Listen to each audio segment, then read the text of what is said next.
Hello everyone, exam वारे में आप सभी का स्वागत है। दोस्तों, आज के इस वीडियो हम बीपीएससी टीचर से संबंधित रुक्मणी प्रकाशन के प्रैक्टिस सेट नंबर 1 के प्रश्नों को देखेंगे। दोस्तों, अगर आप इसका पीडीएफ चाहते हैं तो ज्वाइन कीजिए हमारे टेलीग्राम चैनल को, जिसका लिंक आपको डिस्क्रिप्शन बॉक्स या कमेंट बॉक्स में मिल जाएगा। दोस्तों, ये 6 to 8 वालों के लिए है। एसएसटी के प्रश्न को हम इसमें देखेंगे। ठीक है, तो चलिए शुरू करते हैं।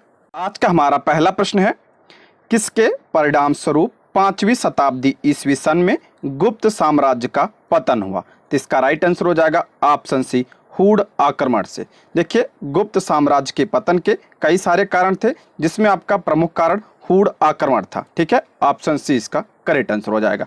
हूण आक्रमण जो है किसके समय में? तो आपका स्कंदगुप्त के समय में पूछा जाता है। ध्यान रखिएगा, किसके समय में? तो स्कंदगुप्त के समय में सर्वप्रथम हूण आक्रमण हुआ था। अच्छा, इसका उल्लेख कहाँ मिलता है? तो इसका उल्लेख मिलता है आपका भीतरी स्तंभ लेख में। भीतरी स्तंभ लेख में यह उल्लेख मिलता है कि सर्वप्रथम हूण आक्रमण जो है स्कंदगुप्त के समय में हुआ था। एक पॉइंट और ध्यान रखिए, आपका जूनागढ़ अभिलेख। जूनागढ़ अभिलेख में जो है हूणों को क्या कहा गया है? तो मलेच्छ कहा गया। क्या कहा गया है? मलेच्छ कहा गया। ठीक है, किसमें? जूनागढ़ अभिलेख में। और जूनागढ़ अभिलेख किसका अभिलेख है? तो ये आपका रुद्र दामन का अभिलेख है। ठीक है, आगे बढ़ते हैं हम। वास्को डी गामा ने भारत की खोज कब की थी? सभी को पता होगा, ऑप्शन सी इसका राइट आंसर हो जाएगा। 1498 ईस्वी में वास्को डी गामा भारत पहुंचा था। ऑप्शन सी इसका करेक्ट आंसर हो जाएगा। यह एक क्या था? पुर्तगाली नाविक था, और वह गुजराती व्यापारी अब्दुल मजीद की सहायता से जो है ये भारत के कालीकट बंदरगाह पर पहुंचा था, और वहां के शासक जमोरी ने उसका स्वागत किया था। ये पॉइंट्स भी आप ध्यान रखिएगा, वैसे भी आप सभी को पता होगा, ये कॉमन प्रश्न है। अगला प्रश्न है, गौतम बुद्ध ने धर्म चक्र प्रवर्तन कहां से आरंभ किया? इंपॉर्टेंट है। गौतम बुद्ध ने धर्म चक्र प्रवर्तन कहां से आरंभ किया? तो इसका राइट आंसर हो जाएगा ऑप्शन ई, उपयुक्त में से कोई नहीं। देखिए, धर्म चक्र प्रवर्तन क्या है? तो यह आपका गौतम बुद्ध ने जो अपना प्रथम उपदेश दिया था, प्रथम उपदेश को क्या कहा जाता है? तो धर्म चक्र प्रवर्तन कहा जाता है। और प्रथम उपदेश कहाँ दिया था इन्होंने? तो सारनाथ में दिया था। कहाँ पे? सारनाथ में प्रथम उपदेश दिया था। ठीक है, और अगर पूछा जाए सर्वाधिक उपदेश कहाँ पे दिया था? तो श्रावस्ती में सर्वाधिक उपदेश। और अंतिम उपदेश पूछा जाए तो अंतिम उपदेश जो है कुशीनगर में दिया था। ठीक है, बोध गया की बात करें तो बोध गया में बुद्ध जी को ज्ञान की प्राप्ति हुई थी। तो इसका राइट आंसर हो जाएगा ऑप्शन ई, उपयुक्त में से कोई ऑप्शन में नहीं है, ये इसका करेक्ट आंसर हो जाएगा। अगला है, यह किसने कहा था राज्य व्यक्ति का पूर्वगामी है? राज्य व्यक्ति का पूर्वगामी है, ये किसने कहा था? तो ये अरस्तु ने कहा था। ऑप्शन ए इसका करेक्ट आंसर हो जाएगा। अगला प्रश्न है, प्रशासन के क्षेत्र में चोल राजवंश का मुख्य योगदान है। चोल राजवंश का मुख्य योगदान क्या है? तो इसका राइट आंसर हो जाएगा ऑप्शन बी, एक संगठित स्थानीय स्वशासन के लिए जाना जाता है। ये ऑप्शन बी इसका सही जवाब हो जाएगा। अच्छा, चोल राजवंश की स्थापना किसने की थी? तो विजयालय ने की थी। किसने किया था? विजयालय ने किया था, और यह स्थानीय स्वशासन के लिए जाना जाता है। ठीक है, अगला प्रश्न है, मुगल शासन में मनसबदारी प्रणाली का प्रवर्तन डैश द्वारा किया गया? किसके द्वारा मनसबदारी प्रणाली की शुरुआत? तो आपका अकबर के द्वारा। ऑप्शन बी इसका करेक्ट आंसर हो जाएगा। मनसब का अर्थ होता है आपका पद, और इसकी शुरुआत किसने की थी? तो अकबर ने की थी। ऑप्शन क्या हो जाएगा? बी इसका करेक्ट आंसर हो जाएगा। अगला प्रश्न है, निम्न में से किस अंग्रेज व्यक्ति ने पहली बार श्रीमद् भगवद गीता का अंग्रेजी में अनुवाद किया? तो किसने किया था सर्वप्रथम? ऑप्शन बी, चार्ल्स विल्किंसन ने। ऑप्शन बी इसका करेक्ट आंसर हो जाएगा। श्रीमद् भगवद गीता का अंग्रेजी में अनुवाद किया था। कब किया था? 1785 ईस्वी में किया था। ठीक है, आगे बढ़ते हैं। किस शासक को विक्रमादित्य की उपाधि दी गई है? देखिए, ये इंपॉर्टेंट है, ध्यान रखिएगा इसको। किस शासक को विक्रमादित्य की उपाधि? तो आप सभी को पता होगा चंद्रगुप्त द्वितीय, लेकिन सम्राट हेमचंद्र ने भी विक्रमादित्य की उपाधि धारण की थी, तो इसलिए इसका राइट आंसर हो जाएगा ऑप्शन डी, उपयुक्त में से एक से अधिक। ऑप्शन डी इसका करेक्ट आंसर हो जाएगा।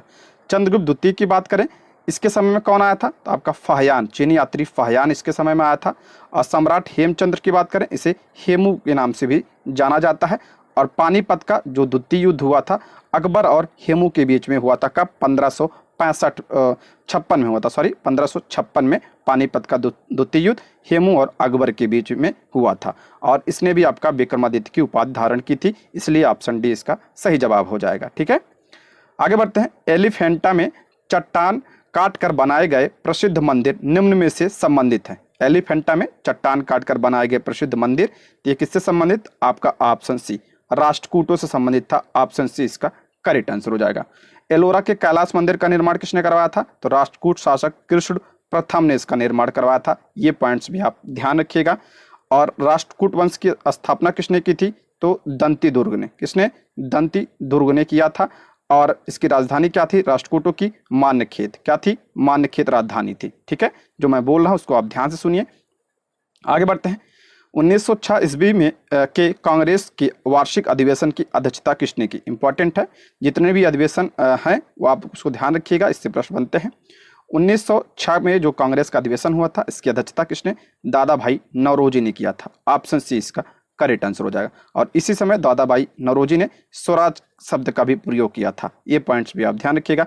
ऑप्शन सी इसका करेक्ट आंसर हो जाएगा। कांग्रेस की स्थापना कब हुई थी? 1885 में हुई थी। एओ ह्यूम ने किया था। इसके पहले अध्यक्ष कौन थे? तो डब्ल्यू.सी. बनर्जी इसके पहले अध्यक्ष थे। ठीक, आगे बढ़ते हैं। निम्नलिखित में से कौन खुदाई खिदमतगारों के अहिंसक आंदोलन के संस्थापक थे? इंपॉर्टेंट है, खुदाई खिदमतगार आंदोलन किसने? तो ये आपका खान अब्दुल गफ्फार खान ने। ऑप्शन सी इसका करेक्ट आंसर हो जाएगा। खान अब्दुल गफ्फार खान को क्या कहा जाता है? इन्हें सीमांत गांधी के नाम से भी जाना जाता है। क्या कहा जाता है? सीमांत गांधी के नाम से जाना जाता है। और खुदाई खिदमतगार आंदोलन को इसे लाल कुर्ती आंदोलन भी कहा जाता है। ठीक है, दोनों पॉइंट्स आप ध्यान रखिएगा, इंपॉर्टेंट है। अगला है, चोल काल के दौरान मुवेंद वेलम और अरइयार की डैश की उपाधि थी। तो ये किसकी उपाधि थी? तो ऑप्शन बी धनी भूस्वामीय की यह उपाधि थी। ऑप्शन बी इसका करेक्ट आंसर हो जाएगा। धनी भूस्वामीय की यह उपाधि थी। ऑप्शन बी करेक्ट आंसर हो जाएगा। अगला है, 1290 से 1320 ईस्वी के दौरान किस वंश ने दिल्ली पर शासन किया? तो किसने किया था 1290 से 1320? तो आपका ऑप्शन बी खिलजी वंश ने। ऑप्शन बी इसका करेक्ट आंसर हो जाएगा। पूछा जाता है कि दिल्ली सल्तनत पर सबसे कम किस राजवंश ने शासन किया था? तो खिलजी वंश ने सबसे कम किया था। और सबसे अधिक पूछा जाए तो सबसे अधिक जो है आपका तुगलक वंश ने शासन किया था। ठीक है, तुगलक वंश जो है सर्वाधिक। अगर तुगलक वंश के कार्यकाल की बात करें 1320 से लेकर 1414 तक तुगलक वंश ने, लगभग 94 साल। ठीक है, और सबसे कम किसने किया था दिल्ली सल्तनत पर? तो आपका खिलजी वंश ने किया था। और पहला साम्राज्य कौन सा था? आपका गुलाम वंश। गुलाम वंश आपका पहला वंश था दिल्ली सल्तनत की। और गुलाम वंश की स्थापना किसने की थी? कुतुबुद्दीन ऐबक ने की थी। सारे पॉइंट ध्यान रखिएगा। अगला प्रश्न है, दोस्तों यदि आप हमारे चैनल पर नए हैं तो प्लीज चैनल को सब्सक्राइब करें। और अगर आपको वीडियो पसंद आती है तो लाइक, शेयर और कमेंट भी करें। आप लोग लाइक करते हैं, शेयर करते हैं, कमेंट करते हैं, इससे हमें मोटिवेशन मिलता है, जिससे हम आपके लिए वीडियो को ला पाते हैं। अगला है, डैश वेद चारों वेदों में सबसे छोटा है। यह हिंदू परंपरा में एक दिव्य स्थिति रखता है और धुनों और मंत्रों का संग्रह है। सबसे छोटा वेद और है, और इसमें क्या कर रहे हैं? धुनों और मंत्रों का संग्रह है। तो ये आपका सामवेद। ऑप्शन बी इसका करेक्ट आंसर। सामवेद को भारतीय संगीत का जनक भी कहा जाता है, इसको ध्यान रखिएगा। सबसे पुराना वेद कौन सा है? ऋग्वेद है, सबसे प्राचीन वेद है। इसमें कितने मंडल है? 10 मंडल है। और तीसरे मंडल में गायत्री मंत्र का उल्लेख, 9वें मंडल में सोम देवता का उल्लेख, 10वें मंडल में क्या है आपका 4 वर्डों का उल्लेख मिलता है। ये सारे पॉइंट्स मैं कई बार बता चुका हूँ सारे प्रैक्टिस सेट में। आगे बढ़ते हैं। अमेरिकी उपनिवेशों का सेनापति कौन था? अमेरिकी उपनिवेशों का सेनापति कौन? तो इसका राइट आंसर हो जाएगा ऑप्शन ए जॉर्ज वाशिंगटन था। ऑप्शन ए इसका करेक्ट आंसर हो जाएगा। दोस्तों इसके अलावा हमने किरण पब्लिकेशन का भी प्रैक्टिस सेट किया है, उसको भी अगर आप लोगों ने नहीं देखा है तो प्लीज चैनल पर जाके देख सकते हैं। और जो एनसीईआरटी का हमने प्रैक्टिस सेट करवाया है उसको भी आप देख सकते हैं, बहुत इंपॉर्टेंट है वो। अगला है, पुष्टि मार्ग नामक भक्ति संप्रदाय के संस्थापक निम्नलिखित में से कौन थे? पुष्टि मार्ग इस कौन थे? ऑप्शन बी वल्लभाचार्य थे। ऑप्शन बी इसका करेक्ट आंसर हो जाएगा। ठीक है, आगे बढ़ते हैं। अपनी साहित्यिक कृतियों के लिए प्रसिद्ध बाणभट्ट किसके शासनकाल के दौरान थे? तो बाणभट्ट जो है आपका हर्षवर्धन के क्या थे? दरबारी कवि थे। बाणभट्ट की रचना आप लोग ध्यान रखिएगा, हर्षचरित। हर्षचरित बाणभट्ट की रचना है। ठीक है, और ये हर्षवर्धन के समय में थे, दरबारी कवि थे उनके। अगला है, प्राचीन शहर हम्पी डैश की राजधानी थी। हम्पी किसकी राजधानी थी? तो इसका करेक्ट आंसर हो जाएगा, देखिए ऑप्शन ई, उपयुक्त में से कोई नहीं, ऑप्शन ए इसका करेक्ट आंसर हो जाएगा। हम्पी जो है किसकी राजधानी थी? तो हम्पी राजधानी थी आपका विजयनगर की। किसकी? विजयनगर की राजधानी थी आपकी हम्पी। विजयनगर की स्थापना किसने की थी? तो 1336 ईस्वी में किसने किया था? तो आपका हरियर और बुक्का ने किया था। ऑप्शन ए इसका करेक्ट आंसर हो जाएगा। अगला बढ़ते हैं।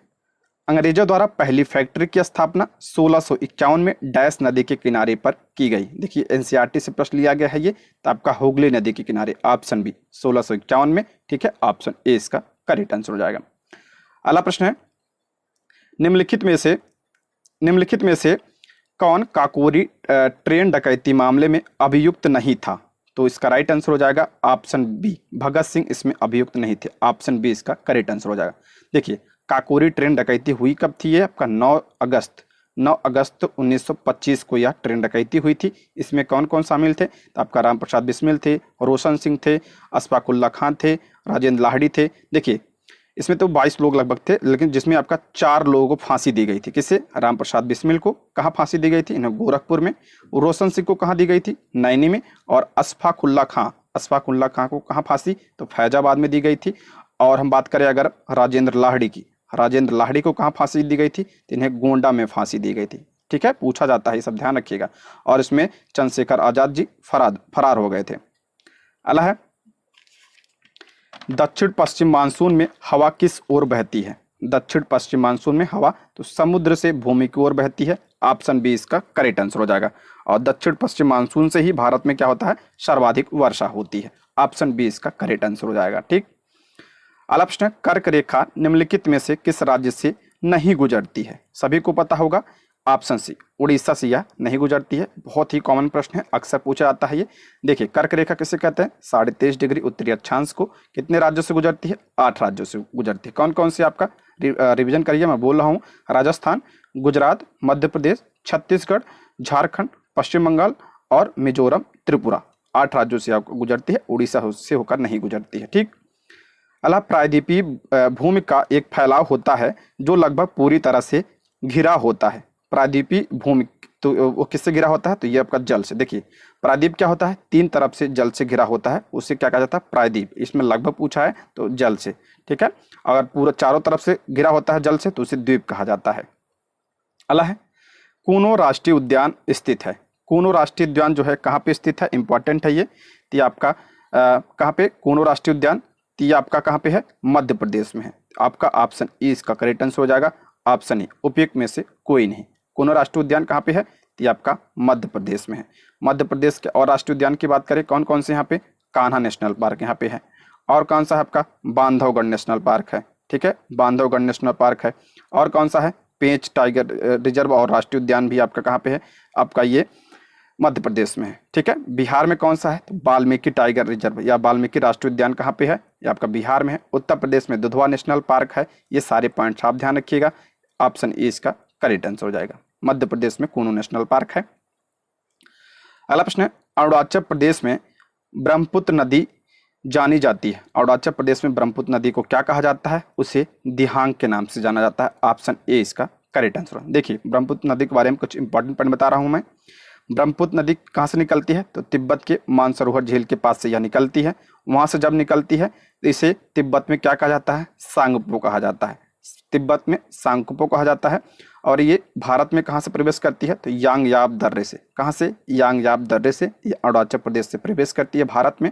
ठीक है, और उसे अरुणाचल प्रदेश में क्या कहा जाता है? तो दिहांग कहा जाता है। उसके बाद उसे ब्रह्मपुत्र कहाँ कहा जाता है? असम में उसे ब्रह्मपुत्र कहा जाता है। ठीक है, और उसके बाद जब ये बांग्लादेश में पहुंचती है तो बांग्लादेश में उसे जमुना कहा जाता है। ठीक है, इतना आप ध्यान रखिएगा, काफी इंपॉर्टेंट है ये। अगला प्रश्न है, कौन सा जल निकाय भारत को पश्चिम दिशा में घेरता है? पश्चिम दिशा में कौन सा भारत के? तो पश्चिम दिशा में आपका सभी को पता है अरब सागर है। ऑप्शन ए इसका करेक्ट आंसर हो जाएगा। पूर्व में कौन सा है? बंगाल की खाड़ी है।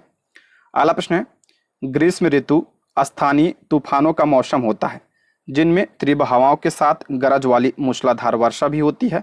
इसके साथ प्रायः हिमवृष्टि भी होती है। पश्चिम बंगाल में इन तूफानों को डैश के रूप में जाना जाता है। तो ये पश्चिम बंगाल में क्या कहा जाता है? इसे काल वैसाखी कहा जाता है। ऑप्शन ए इसका करेक्ट आंसर हो जाए। अच्छा, आम्रवर्षा कहाँ कहा जाता है? तो केरल में आम्रवर्षा कहा जाता है। ठीक है। अगला प्रश्न, निम्नलिखित में से कौन सा एस आकार का महासागर है? एस आकार का महासागर कौन सा? तो आपका हो जाएगा अटलांटिक महासागर एस आकार का होता है। ऑप्शन बी इसका राइट आंसर हो जाएगा। प्रशांत महासागर की बात करें तो ये सबसे गहरा और सबसे बड़ा महासागर है। अगला प्रश्न है, भारत में उस स्थान की पहचान करें जहां से उष्णकटिबंधीय चक्रवात उत्पन्न होते हैं। उष्णकटिबंधीय चक्रवात जो है कहां से? तो आपका हो जाएगा ऑप्शन बी बंगाल की खाड़ी और हिंद महासागर। ऑप्शन बी इसका सही जवाब हो जाएगा। ठीक है, ऑप्शन बी इसका करेक्ट आंसर हो जाएगा। अगला प्रश्न है, पृथ्वी के वायुमंडल में अनुमानित रूप से कितने प्रतिशत आर्गन है? आर्गन की मात्रा यहाँ पे पूछ रहा है, तो इसका राइट आंसर हो जाएगा आपका 1% से कम। अगर एग्जैक्ट बताएं तो 0.93% आपका पाया जाता है क्या? आर्गन। सर्वाधिक क्या पाया जाता है? तो आपका 78% नाइट्रोजन पाया जाता है। उसके बाद कौन सा पाया जाता है? ऑक्सीजन जो है 21% पाया जाता है। कार्बन डाइऑक्साइड कितना पाया जाता है? 0.03% आपका क्या पाया जाता है? CO2 पाया जाता है, यानी कार्बन डाइऑक्साइड पाया जाता है। दोस्तों, अगर स्पीड आपको तेज लग रही हो तो आप जो है वीडियो को थोड़ा धीमा कर सकते हैं, क्योंकि टाइम कम है इसलिए मैं थोड़ा स्पीड में करा रहा हूँ। ठीक है। अगला प्रश्न है, सौर मंडल का सबसे वातमय ग्रह निम्नलिखित में से कौन सा है? वातमय ग्रह कौन सा है? तो आपका नेपच्यून।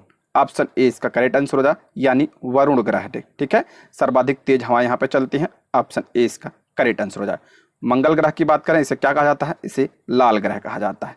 देखिए, क्रम पूछा जाता है तो सूर्य से सबसे नजदीक कौन सा है? बुध है। उसके बाद कौन सा आता है? आपका शुक्र आता है। उसके बाद आपका पृथ्वी आता है।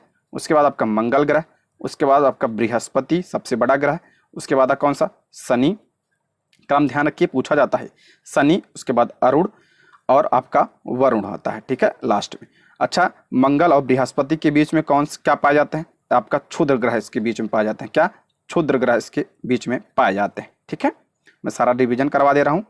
अगला प्रश्न है, भारत के उत्तरी मैदान पूरी तरह से किस मिट्टी से निर्मित है? भारत की उत्तरी मैदान पूरी तरह से किस मिट्टी से? तो आपका जलोढ़ मिट्टी से। गंगा ब्रह्मपुत्र नदी के द्वारा जो अवसाद लाए जाते हैं उसी से निर्माण होता है इसका। ऑप्शन बी जलोढ़ मिट्टी। अगला प्रश्न, निम्नलिखित में से कौन सी गंगा नदी की सहायक नदी है? गंगा की सहायक नदी पूछ रहा है, तो आपका रामगंगा है, काली है, ये दोनों है। ऑप्शन डी उपयुक्त में से एक से अधिक। देखिए, गंगा की सहायक नदियों की बात करें हम तो रामगंगा, काली, घग्गर और गंडक, कोसी, ये सब किसकी सहायक नदी? तो ये आपका गंगा की। पेन गंगा किसकी सहायक नदी है? तो ये आपका गोदावरी नदी की है। किसकी है? गोदावरी नदी की सहायक नदी है पेन गंगा। गोदावरी नदी की और हम बात करें सहायक नदी तो आप वर्धा ध्यान रखिए, वर्धा भी है, वेन गंगा भी है इसकी सहायक नदी है, इंद्रावती है, प्राणहिता, ये सब पूछे जाते हैं, इसको ध्यान रखिएगा। अगला प्रश्न है, निम्नलिखित में से कौन सा महासागर दुनिया में तीसरा सबसे बड़ा महासागर है? दुनिया में तीसरा सबसे बड़ा महासागर यहाँ पे पूछ रहा है, तो आपका हिंद महासागर है। ऑप्शन बी हिंद महासागर। सबसे बड़ा पूछा जाए तो सबसे बड़ा आपका प्रशांत महासागर है। ठीक है, कौन सा? प्रशांत महासागर है। उसके बाद आपका अटलांटिक आता है, उसके बाद आपका हिंद आता है, उसके बाद आपका आर्कटिक महासागर आता है। ठीक। अगला प्रश्न है, भारत के उत्तरी मैदान पूरी तरह से किस मिट्टी से बने? वही प्रश्न है, जलोढ़ मिट्टी से। Option B. अगला प्रश्न, निम्नलिखित में से कौन सी पहाड़ियां मेघालय में स्थित नहीं है? मेघालय में कौन सी नहीं? मेघालय में आप ध्यान रखिएगा, गारो, खासी और जयंतियां, तीन पहाड़ी, गारो, खासी, जयंतियां वहां की जनजाति हैं, उनके नाम पे पढ़ा है ये। ऑप्शन डी उपयुक्त में से एक से अधिक, गारो, खासी, जयंतियां। जाउदी की बात करें तो जाउदी जो है कहाँ पे है? तो ये आपका तमिलनाडु राज्य में है, ये पूर्वी घाट की पहाड़ी है, पूर्वी घाट की पहाड़ी है आपका जाउदी। अगला प्रश्न है, गोदावरी बेसिन का सबसे बड़ा जल ग्रहण क्षेत्र निम्नलिखित में से किस राज्य में है? गोदावरी बेसिन का सबसे बड़ा जल ग्रहण क्षेत्र किस राज्य में? तो आपका महाराष्ट्र में। ऑप्शन बी इसका करेक्ट आंसर हो जाएगा। गोदावरी नदी कहाँ से निकलती है? तो ये नासिक के त्रयंबकेश्वर पहाड़ी से निकलती है। कहाँ से? नासिक के त्रयंबकेश्वर पहाड़ी से यह निकलती है। इसकी लंबाई कितनी है? 1465 किलोमीटर इसकी लंबाई है, और ये दक्षिण भारत की सबसे लंबी नदी है। ठीक है। अगला प्रश्न है, महेंद्रगिरी डैश की सबसे ऊंची चोटी है? महेंद्रगिरी किसकी ऊंची चोटी है? पूर्वी घाट की सबसे ऊंची चोटी है आपका महेंद्रगिरी। इसकी ऊंचाई लगभग 1501 मीटर है। ठीक है, पूर्वी घाट की सबसे ऊंची चोटी है, उड़ीसा में है। अगर बात करें पश्चिमी घाट की सबसे ऊंची चोटी कौन सी है? तो अन्नामुड़ी। अन्नामुड़ी सबसे ऊंची चोटी है पश्चिमी घाट की, और ये दक्षिण भारत की भी सबसे ऊंची चोटी है। इसकी ऊंचाई कितनी है? 2695 मीटर इसकी ऊंचाई है। सतपुड़ा की ही बात करते हैं तो सतपुड़ा की कौन सी है? धूपगढ़। धूपगढ़ जो है सतपुड़ा की सबसे ऊंची चोटी है। इसकी ऊंचाई कितनी है? 1350 मीटर इसकी ऊंचाई है। ठीक। अगला प्रश्न, दक्कन का पठार एक त्रिकोणीय आकार का क्या है? पठार है। और उत्तर में डैश पर्वत से घिरा है। तो उत्तर में किससे घिरा है? आपका सतपुड़ा से घिरा। Option A. सतपुड़ा की सबसे ऊंची चोटी अक्सर पूछा जाता है, इसको ध्यान रखिएगा, धूपगढ़ी है। ठीक है। विंध्याचल की कौन सी है? तो गुडविल है। कौन सी है? गुडविल। और अरावली के कौन सा होता है सबसे ऊंची चोटी? गुरु शिखर अरावली की सबसे ऊंची चोटी है। पश्चिमी घाट की मैंने बता दिया, अन्नामुड़ी। आगे बढ़ते हैं। LAC यानी line of actual control, LAC वास्तविक नियंत्रण रेखा जिसे कहते हैं। भारत और डैश के बीच सीमा प्रभावी किसके बीच है ये? तो भारत और चीन के बीच है ये। ठीक है, LAC। और एक है आपका LOC। तो LOC जो है किसके बीच है? तो लाइन ऑफ कंट्रोल, ये किसके बीच? भारत और पाकिस्तान के बीच है। अगला प्रश्न है, लोकतंत्र का सबसे बुनियादी परिणाम क्या होता है? तो लोकतंत्र का सबसे बुनियादी परिणाम क्या है? तो आपका नागरिकों के प्रति जवाबदेही। ठीक है, लोकतंत्र में आपका जनता जो है आपका सर्वश्रेष्ठ होती है। ऑप्शन ए इसका करेक्ट आंसर हो जाएगा। अगला प्रश्न है, राजनीति कभी धर्म से अलग नहीं हो सकती, यह किसने कहा था? तो ये आपका महात्मा गांधी ने कहा था। ऑप्शन सी इसका राइट आंसर हो जाएगा। अगला प्रश्न है, भारतीय संविधान में कौन सा मूल अधिकार मानव के दुर्व्यापार और, देखिए थोड़ा प्रश्न कट गया है, मानव के दुर्व्यापार को निषेध करता है? तो दुर्व्यापार को निषेध कौन करता है? तो आपका शोषण के विरुद्ध अधिकार, सभी को पता है। ऑप्शन ए किस आर्टिकल में है? तो आपका आर्टिकल 23-24 में है। आपका क्या है ये? इस पर शोषण के विरुद्ध अधिकार है। स्वतंत्रता का अधिकार की बात करें तो आपका 19 से लेकर 22 तक है। समता का अधिकार 14 से लेकर आपका 18 तक है। ठीक है, मूल अधिकार की हम यही बात कर लेते हैं और इसमें कुछ पॉइंट्स की। तो मूल अधिकार संविधान के भाग 3 में है। आर्टिकल की बात करें 12 से 35, और जो है किस देश के संविधान से? तो ये आपका अमेरिका के संविधान से लिए गए हैं। जब ये संविधान में, मूल रूप संविधान में कितने थे पहले? तो ये 7 थे। वर्तमान में कितने हैं? 6 हैं। तो आपका जो संपत्ति का अधिकार है उसे किस संविधान संशोधन? तो 44वें संविधान संशोधन 1978 के द्वारा संपत्ति के अधिकार को हटा दिया गया है। ठीक है, संपत्ति के अधिकार को कहाँ पे? आर्टिकल 300A में से शामिल कर दिया गया। अब क्या है? कानूनी अधिकार है। अगला प्रश्न है, किस समिति में ने पंचायती राज चुनाव में राजनीतिक दलों की सहभागिता की अनुशंसा की थी? पंचायती चुनाव में राजनीतिक दलों की अनुशंसा किसने की थी? अशोक मेहता समिति ने की थी। ऑप्शन सी इसका करेक्ट है। इसका गठन 1977 में हुआ था। और पंचायती राज की बात करें हम, पंचायती राज में को संवैधानिक दर्जा कब प्रदान किया गया था? 73वें संविधान संशोधन 1992 के द्वारा इसे संवैधानिक दर्जा प्रदान किया गया था। और संविधान के किस अनुसूची में से शामिल किया गया है? 11वीं अनुसूची में शामिल किया गया है। और इसमें कितने विषय हैं? तो आपका 29 विषय हैं। ये सारे पॉइंट ध्यान रखिएगा, कई बार बता चुका हूं मैं, बस रिवीजन करवा रहा हूं। अगला प्रश्न है, किसने राज्य को पृथ्वी का ईश्वर का अवतार कहा? पृथ्वी पर ईश्वर का अवतार कहा राज्य को किसने? हीगल ने कहा था। ऑप्शन ए इसका सही जवाब हो जाएगा। अगला प्रश्न, निम्नलिखित में से कौन सी संस्था पंचवर्षीय योजनाओं के कार्यान्वयन के लिए जिम्मेदार थी? पंचवर्षीय योजना, तो ये कौन सी संस्था? आपका योजना आयोग। ऑप्शन क्या हो जाएगा? ए इसका करेक्ट आंसर हो जाएगा, योजना आयोग। ठीक है, योजना आयोग की बात करें, इसकी स्थापना कब हुई थी? 15 मार्च, पूछा जाता है। 15 मार्च 1950 को इसकी स्थापना हुई थी। और अच्छा, इसके अध्यक्ष कौन होते थे? तो प्रधानमंत्री होते थे। ठीक है, और हम बात करें इसमें पहली पंचवर्षीय योजना कब चली थी? तो 1951 से लेकर 1956 तक। और अंतिम कौन सी थी? तो 12वीं पंचवर्षीय योजना जो अंतिम थी, जिसका कार्यकाल था आपका 2012 से 2017 तक इसका कार्यकाल था। लेकिन जो है 1 जनवरी 2015 को नीति योजना आयोग के स्थान पे किसकी स्थापना? तो नीति आयोग की स्थापना। नीति आयोग की स्थापना कब? 1 जनवरी 2015 को हुई थी। ठीक है, अंतिम कौन था योजना आयोग कौन सा? तो 12वीं पंचवर्षीय योजना। अगला प्रश्न है, आपातकाल के दौरान मूल अधिकारों के प्रवर्तन को निलंबित कर सकता है? आपातकाल के दौरान मूल अधिकारों को कौन निलंबित? तो राष्ट्रपति द्वारा निलंबित किया जा सकता है। ऑप्शन बी इसका करेक्ट आंसर। लेकिन ध्यान रखिएगा 20-21 को छोड़कर, आर्टिकल 20-21 को छोड़कर राष्ट्रपति के द्वारा।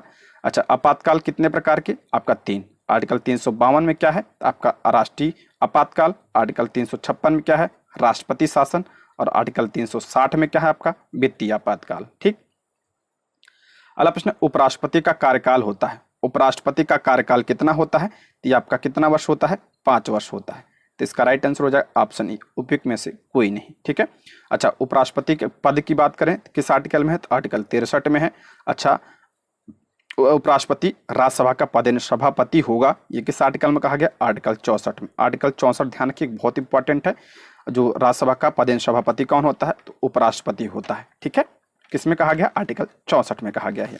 अगला है लोकतंत्र के में अंतिम सत्ता निहित होती है। अंतिम सत्ता तो किसमें निहित होती है? तो जनता में निहित होती है। जनता के द्वारा ही जो है प्रतिनिधियों का चुनाव किया जाता है। Option B. अगला प्रश्न है प्रथम पंचवर्षीय योजना का उद्देश्य था। प्रथम पंचवर्षीय योजना कब चला था? तो 1951 से 1956। इसका उद्देश्य क्या था? तो आपका कृषि का विकास, बांध और सिंचाई। तो इसका करेक्ट आंसर हो जाएगा ऑप्शन डी। उपयुक्त में से एक से कृषि का विकास और बांध और सिंचाई। ठीक है, अगला प्रश्न है भारत में कौन सा गैर पारंपरिक ऊर्जा के स्रोत हैं? गैर पारंपरिक ऊर्जा मतलब नवीन ऊर्जा। ठीक है, नवीनीकरण ऊर्जा कौन सा है? तो ये आपका पवन ऊर्जा भी है, ज्वारीय ऊर्जा भी है, सौर ऊर्जा है। ऑप्शन डी इसका करेक्ट आंसर। ये सब क्या है? नवीनीकरण ऊर्जा है। अगला प्रश्न है राज्यों की परिषद को डैश के रूप में जाना जाता है। तो राज्यों की परिषद को किसके रूप में? तो आपका राज्यसभा के रूप में जाना जाता है। ऑप्शन सी इसका करेक्ट आंसर होगा। राज्यसभा किस आर्टिकल में है? आर्टिकल 80 में है। अगर बात करें कैसा सदन है, ये आपका अस्थायी सदन है, इसका विघटन नहीं किया जा सकता। लेकिन अगर पूछा जाए इसके सदस्यों का कार्यकाल कितना होता है, तो 6 वर्ष होता है इसके सदस्यों का कार्यकाल। ठीक, अगला प्रश्न है राष्ट्रीय आय लेखा एक निश्चित समय अवधि में देश की डैश गतिविधि के स्तर को मापने के लिए बही खाता प्रणाली है। राष्ट्रीय आय लेखा तो ये आपका आर्थिक। ऑप्शन क्या हो जाएगा? सी इसका सही जवाब हो जाएगा। अगला प्रश्न है भारतीय संविधान का कौन सा अनुच्छेद राज्य सरकार के कार्य का संचालन करती है? राज्य सरकार के कार्य का संचालन किस आर्टिकल? आर्टिकल 166। ऑप्शन सी इसका सही जवाब हो जाएगा। अगला प्रश्न है भारतीय संविधान का कौन सा अनुच्छेद राज्यों में राज्यपाल का प्रावधान? तो राज्यपाल का प्रावधान किस आर्टिकल में? आर्टिकल 153 में। अच्छा, राज्यपाल की नियुक्ति कौन करता है? तो राष्ट्रपति करता है। अगला प्रश्न है संघ और केंद्र सरकार के खातों के संबंध में संवैधानिक शक्तियों और कर्तव्यों का प्रयोग निम्नलिखित में से किसके द्वारा किया जाता है? तो आपका किया जाता है भारत के नियंत्रक और महालेखा परीक्षक के द्वारा, यानी CAG के द्वारा किया गया जाता है। और ये किस आर्टिकल में है? तो आर्टिकल 148 में है। ठीक है, CAG का पद 148 में। और इसकी नियुक्ति कौन करता है? राष्ट्रपति करता है। राष्ट्रपति इसकी नियुक्ति करता है। वर्तमान में कौन है? गिरीश चंद्र मुर्मू है। अगला प्रश्न है पंचायती राज संस्थाओं में मध्यवर्ती स्तर को किस नाम से जाना जाता है? मध्यवर्ती स्तर को पंचायत समिति के नाम से जाना जाता है। देखिए 3 होते हैं, कौन कौन से? त्रिस्तरीय होता है जिला परिषद, तो आपका उसके बाद पंचायत आता है, पंचायत समिति, उसके बाद आपका ग्राम पंचायत आता है। ठीक है, त्रिस्तरीय। अच्छा, त्रिस्तरीय की बात सर्वप्रथम किसने कही थी? बलवंत राय मेहता समिति ने कही थी। ठीक है, अगला प्रश्न है भारत के राष्ट्रपति का चुनाव लड़ने की अधिकतम आयु। देखिए हम न्यूनतम नहीं अधिकतम पूछा है प्रश्न में, आप जरूर ध्यान दीजिएगा। अधिकतम आयु कितनी? ये आपका उपयुक्त में से कोई नहीं, अधिकतम आयु की बात कहीं पे नहीं की गई है। ठीक है, और न्यूनतम आयु पूछा जाए तो न्यूनतम 35 वर्ष होता है। अगला प्रश्न है भारतीय संविधान में मूल कर्तव्य किस देश के संविधान से ग्रहित है? मूल कर्तव्य किस देश के संविधान? ये आपका रूस के संविधान से। उस समय USSR था, वर्तमान में रूस। ऑप्शन सी इसका करेक्ट आंसर हो जाएगा। मूल कर्तव्य इसको समझिएगा। इसे जो है 42वें संविधान संशोधन 1976 के द्वारा इसे संविधान में जोड़ा गया।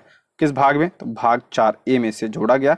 आर्टिकल पूछा जाए 51A में से जोड़ा गया है। भाग 4A और 51A आर्टिकल है। और हम अगर बात करें कहाँ से लिया गया है, तो रूस के संविधान से लिया गया है। और किस समिति की सिफारिश पर? तो ये आपका स्वर्ण सिंह समिति की सिफारिश पर, सरदार स्वर्ण सिंह समिति की सिफारिश पर जो है इसको संविधान में जोड़ा गया था। जब जोड़ा गया था तो ये 10 थे और वर्तमान में कितने हैं? 11 है। 11वां जो है कब जोड़ा गया? 86वें संविधान संशोधन 2002 के द्वारा इसे जोड़ा गया। ठीक है, अगला प्रश्न है स्वतंत्रता के बाद भारतीय संसद ने सामाजिक और आर्थिक नीति के उद्देश्य के रूप में समाज के डैश के रूप में स्वरूप को स्वीकार किया है। स्वतंत्रता के बाद भारतीय संसद ने सामाजिक और आर्थिक नीति के उद्देश्य के रूप में समाज के डैश स्वरूप को स्वीकार किया, तो समाजवादी। ऑप्शन ए इसका सही जवाब हो जाएगा। आपने पढ़ा होगा कि इस प्रस्तावना में समाजवादी शब्द जो है कब जोड़ा गया था? तो 42वें संविधान संशोधन 1976 के द्वारा 3 शब्द जोड़े गए थे प्रस्तावना में। एक आपका समाजवादी, दूसरा आपका अखंडता, तीसरा आपका धर्मनिरपेक्ष। अगला प्रश्न है भारतीय अर्थव्यवस्था में परिवहन का सर्वप्रमुख साधन है। परिवहन का सर्वप्रमुख साधन कौन सा है? तो आपका राजमार्ग, सड़क मार्ग। Option A. अगर पूछा जाए सबसे सस्ता कौन सा है, तो जल मार्ग सबसे सस्ता है। ठीक है, अगला प्रश्न है भारत में GST लागू करने वाला पहला राज्य कौन सा है? जीएसटी सर्वप्रथम कहाँ, कौन सा राज्य, तो असम ने। ऑप्शन बी इसका सही जवाब हो जाएगा। अच्छा, जीएसटी को जो है किस संविधान संशोधन के द्वारा लाया गया था, तो 101वें संविधान संशोधन, ये जो 2016 में हुआ था उसके द्वारा इसे लाया गया था। लागू कब हुआ था, 1 जुलाई 2017 को यह लागू हुआ था। 1 जुलाई 2017 को जीएसटी लागू हुआ था। अच्छा, जाता है जीएसटी परिषद। जीएसटी परिषद किस आर्टिकल में, आर्टिकल 279 ए में इसका उल्लेख किया गया है। ठीक है, और इसकी अध्यक्षता कौन करता है, वित्त मंत्री इसकी अध्यक्षता करता है जीएसटी परिषद की। अगला प्रश्न है, उपभोक्ता कानून 1986 क्यों अपनाया गया। उपभोक्ता कानून 1986 में आया था। कब अपनाया गया, क्यों अपनाया गया था, तो ऑप्शन सी। देखिए, उपभोक्ताओं को बेईमानी से बचाने के लिए ये भी सही है, उपभोक्ताओं को सुरक्षा अधिकार प्राप्त करने के लिए भी, ग्राहकों को शिकायतों का सरल, द्रुत और कम खर्च में निपटारा, ये भी, यानी उपयुक्त में से एक से अधिक, सभी सही है। ठीक है, आगे बढ़ते हैं। बस ध्यान रखिएगा, उपभोक्ता संरक्षण अधिनियम जो है कब आया था, 1986 में आया था। अगला प्रश्न है, अंतर्राष्ट्रीय व्यापार के संदर्भ में डंपिंग का क्या अर्थ है। डंपिंग का मतलब होता है जिसे खराब माल हो, खराब माल को जो है दूसरे देश में बेचना या निर्यात करना सस्ते दामों पे। ऑप्शन सी, उत्पादन की वास्तविक लागत से कम या उसके घरेलू बाजार के मूल्य के नीचे की कीमतों पर निर्यात करना। ठीक है, ऑप्शन सी इसका करेक्ट आंसर हो जाएगा। अगला प्रश्न, निम्नलिखित प्रदेशों में से किसमें जनसंख्या घनत्व द्वितीय सर्वाधिक है। कह रहा है किसमें जनसंख्या घनत्व जो है दूसरे स्थान पे है जनसंख्या घनत्व के मामले में, तो आपका यूरोप हो जाएगा। Option C. अगर पूछा जाए पहले स्थान पे कौन है, एशिया पहले स्थान पे, दूसरे स्थान पे आपका यूरोप है, तीसरे स्थान पे आप वर्तमान में आपका अफ्रीका है। ठीक है, तीनों ध्यान रखिएगा आप लोग। अगला प्रश्न है, चालू खाते के लेन देन हेतु भारतीय रुपया को कब से पूर्ण परिवर्तनीय किया गया। चालू खाते के लेन देन हेतु भारतीय रुपये को कब से पूर्णतः परिवर्तनीय, इंपॉर्टेंट है, ये आपका 1994 में किया गया था। ऑप्शन बी इसका सही जवाब हो जाएगा। अगला प्रश्न, सूचकांक के बारे में कौन सा सही नहीं है। सूचकांक के बारे में कौन सा सही नहीं है, ऑप्शन सी। सूचकांक निरपेक्ष परिवर्तनों को नापता है, ये आपका सही नहीं है। ऑप्शन सी इसका सही जवाब हो जाएगा। अगला प्रश्न है, निम्नलिखित में से कौन एक उपनिवेशवाद के उदय का अत्यधिक उपयुक्त कारण है। उपनिवेशवाद के उदय का कारण कौन सा है, आपका ऑप्शन ए औद्योगिक विकास। ऑप्शन ए इसका करेक्ट आंसर हो जाएगा। औद्योगिक विकास जो है उपनिवेशवाद का क्या है, कारण था उदय होने का। देखिए, सर्वप्रथम औद्योगिक क्रांति कहाँ पे आई थी, इंग्लैंड में सर्वप्रथम आई थी। इंग्लैंड का उदाहरण लेते हैं। औद्योगिक विकास हो जाने की वजह से, जैसे वहाँ पे जो मशीनों के द्वारा उत्पाद तैयार किए जाते थे और सारी चीज़ें जो होती थी, तो उसके लिए एक बाजार की ज़रूरत होती थी। ठीक है, बाजार की ज़रूरत पड़ती है। जैसे इंग्लैंड ने क्या किया था, भारत को बनाया था उपनिवेश, तो बाजार के रूप में भारत कार्य करता था। ठीक है, तो जैसे वहाँ पे जो सामान बनता था भारत में वो आता था, यहाँ पे बेचा जाता था, यही आपका है। ठीक है, पहले क्या होता था, पहले जो अंग्रेज आए थे उसे व्यापार करने के उद्देश्य से आए थे, लेकिन जब वहाँ पे इंग्लैंड में क्या हुआ था, औद्योगिक क्रांति हो गई, वहाँ पे विकास हो गया, तो उनकी जरूरत पड़ गई बाजार की, तो भारत को जो है बाजार के रूप में उपयोग किया था। भारत भी इंग्लैंड का क्या था, उपनिवेश था। ऐसे इंग्लैंड ने ऑस्ट्रेलिया को बनाया था, अफ्रीका को बनाया था, इन सबको क्या बनाया था, अपना उपनिवेश बनाया था। यही आपका एक क्या था, ये भी एक कारण था औद्योगिक विकास। अगला प्रश्न है, डैश अर्थव्यवस्था की सभी फर्मों के सकल मूल्य वर्धित का कुल योग। अर्थव्यवस्था की सभी फर्मों के सकल मूल्य वर्धित का कुल योग क्या कहलाता है, तो उसे क्या कहता है, जीडीपी कहा जाता है। ऑप्शन सी इसका करेक्ट आंसर हो जाएगा, जीडीपी। अगला प्रश्न है, सरकार की प्राप्तियां जो देयता सृजित करती हैं या वित्तीय परिसंपत्तियां मतलब एसेट को कम करती हैं, वो कौन सा है, तो आपका पूंजीगत प्राप्तियां। ऑप्शन सी इसका सही जवाब हो जाएगा। अगला प्रश्न है, निम्नलिखित में से कौन सा सकल घरेलू उत्पाद में शामिल होता है, यानी जीडीपी में कौन सा शामिल होता है, तो आपका अंतिम वस्तु और सेवा शामिल होता है। ऑप्शन सी इसका करेक्ट आंसर हो जाएगा। अगला प्रश्न है, एमनेस्टी नामक पुस्तक के लेखक निम्नलिखित में से कौन से हैं। एमनेस्टी की पुस्तक के लेखक कौन है, तो आपका अरविंद अडिगा है। अरविंद अडिगा जो है इसके क्या है, लेखक है। तो ऑप्शन क्या हो जाएगा, ई, उपयुक्त में से कोई नहीं। आगे बढ़ते हैं, विदेशी मुद्रा विनियमन अधिनियम यानी फेरा के स्थान पर विदेशी मुद्रा प्रबंधन अधिनियम यानी फेमा किस वर्ष लागू किया गया, तो आपका 1999 लागू किया था। ऑप्शन सी इसका करेक्ट आंसर हो जाएगा। अगला, निम्नलिखित में से कौन सा शुद्ध घरेलू उत्पाद की अवधारणा का सबसे अच्छा निरूपण करता है। शुद्ध घरेलू उत्पाद का, तो आपका हो जाएगा जीडीपी माइनस मूल्य ह्रास। ऑप्शन सी इसका सही जवाब हो जाएगा। अगला, किसी संस्था के स्वामित्व वाली वस्तुएं डैश कहलाती हैं। किसी संस्था के स्वामित्व वाली वस्तुएं क्या कहलाती हैं, परिसंपत्ति यानी एसेट्स कहलाती हैं। ऑप्शन सी इसका करेक्ट आंसर हो जाएगा। अगला प्रश्न है, 8वीं पंचवर्षीय योजना के दौरान प्रधानमंत्री कौन थे। 8वीं पंचवर्षीय योजना के दौरान प्रधानमंत्री कौन, तो आपका option C PV Narasimha Rao थे। ऑप्शन सी इसका करेक्ट आंसर है। पीवी नरसिंह राव के कार्यकाल की बात करें तो 1991 से 1996 तक, ठीक है, 1996 तक। और 8वीं पंचवर्षीय योजना कब से कब थी तो 1992 से 1997 तक। अगला प्रश्न है, गरीबी रेखा गरीबी को डैश के आधार पर मापती है, तो ये आपका नापती है आय स्तर और या उपभोग व्यय, ठीक है। ऑप्शन ए इसका करेक्ट आंसर। आय कितना है और उपभोग व्यय कितना है। अगला प्रश्न है, सिडबी का पूर्ण रूप क्या है। सिडबी का है option A small industry development bank of India. Option A इसका करेक्ट आंसर है। सिडबी की स्थापना कब हुई थी, 2 अप्रैल 1990 में इसकी स्थापना हुई थी। अगला प्रश्न है, भीम यूपीआई के संदर्भ में भीम में आई किस शब्द से का द्योतक है, तो भीम आई का मतलब होता है आपका option B interface. Option B इसका राइट आंसर हो जाएगा। भीम का फुल फॉर्म क्या है, तो Bharat interface for money, Bharat interface for money, ठीक है। आगे बढ़ते हैं, निम्नलिखित में से कौन सा रीढ़ी को समपार्श्विक की कमी की समस्या दूर करने में सहायता प्रदान करता है, तो ये आपका हो जाएगा स्वयं सहायता समूह। ऑप्शन ए इसका करेक्ट आंसर हो जाएगा। दोस्तों ये रहे आज के प्रश्न। Thank you for watching.